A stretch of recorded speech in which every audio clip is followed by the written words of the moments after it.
One of them actually is something called a Skulk catalyst. And the main thing about the Skulk catalyst is it's actually what causes the Skulk to spread. As you can see here, whenever a mob dies, such as a zombie, near the Skulk catalyst, it actually spreads Skulk underneath it. And the amount is based on how much XP that zombie would have dropped. Wow. So, the deep dark, it's kind of overgrown with all these Skulk blocks, so that means that lots of mobs must have died there? Quite a lot, yes. Make it less scary. Oh, and as you can see here, when you mine some of the Skulk blocks, you actually get enchanting points. Yes, and of course, if you still want to get some of the blocks for decoration or something, you can just use a Silk Touch. And then we have the Skulk Shrieker. So when this block is activated, it's going to give that really scary shriek sound that you heard now. And it also gives this darkness effect, so it's like pulsating darkness. You can even see now when you're sneaking and you step on a...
Identity for different biomes. For example, the birch forest, as you can see in this beautiful concept art.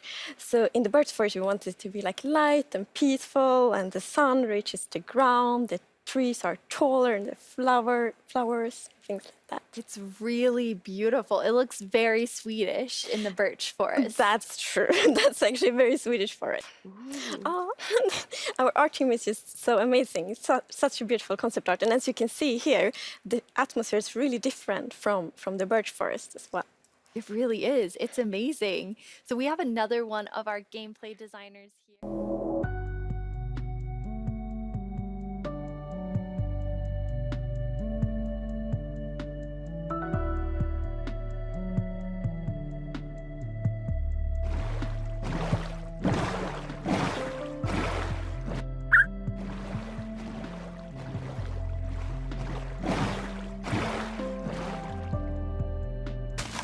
So as you can see here, this is a propagule, and propagules grow from mangrove trees. They're actually like ready to grow mini mangroves growing from the mangrove. And you can see here, the mangrove tree grows propped up on root blocks. It has vines hanging down from the leaves. The propagules are actually growing underneath the leaves. They actually grow from the leaves themselves. And I really like how the propagules are looking here. And okay, I'm just gonna... Many questions from the community, like, will there be a new wood type? and therefore, we're so happy that we were able to add a new wood type for the mangroves. And look at it, I think it's really pretty. And you also don't see like all the blocks here. It's gonna be like a full set for the wood types. It's gonna be cool. And we actually prototyped quite a lot back and forth. And it was a bit tricky to decide how the route should look like, as you see in this picture here. But now I'm so happy that we went with the like multi-block routes. Because, for example, when you like go with a boat, and then you can go under the mangroves, and I think that adds such a nice feeling to it. Yeah, like in this picture, it's really nice atmosphere. By them. So as you can see in this video, walking around, you're just completely surrounded in the mangrove swamp. It's just mangroves as far as the eye can see, just like in real life. and you have all the mangroves propped up on their roots, growing in the water, so you can take your boat underneath like Agnes likes, and you're just completely surrounded by the awesome beauty of it. It's so beautiful. Oh, and I mean, during sunset, every time I was testing, I would actually like pause the day-night cycle just to watch the sunset in the mangrove swamp. It was super beautiful. Actually added mud to do something really cool. Yeah, so we're adding really cool renewability mechanics to mud. The first of which is if you take a dirt block and pour a water bottle on it, then you can get more mud. And then the other one is if you take your mud block and you stick it on top of the dripstone, it will sort of like drip the water out of the mud and eventually dry it out, which turns into clay. Really, really exciting like building block. And as you can see here, the brick texture is actually different than the other stone bricks that we have in the game. So they're sort of smaller, more compact, but it is really cool like to build with. It matches a lot of different block sets, and I'm really excited to build with them.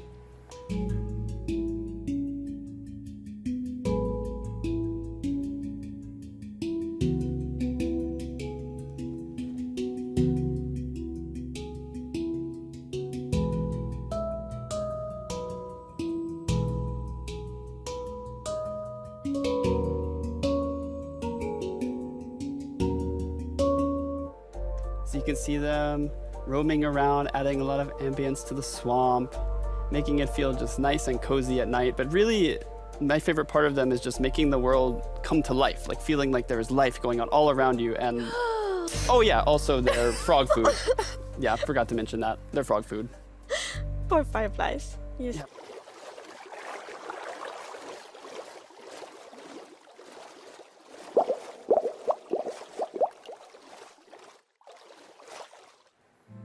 Yeah, as you can see here. So the frogs have kind of like two main systems. One is the tadpole system and the other one is the cold-blooded system. So the frogs are like the first cold-blooded animal in Minecraft. And in real life, there actually are frog variants that... Desert or the jungle, and you take your tadpole with you, and if it grows up there, it'll turn into a lovely tropical frog. And what I really love about the tropical frogs is how just relaxed they look, and they're like blending into the sand almost. They're just so relaxed. Yes, and I love the contrast. Yeah, as you can see in this pretty concept art, it's really like that beautiful nature and the super terrifying deep dark, and I love that contrast between these two things. It's absolutely amazing.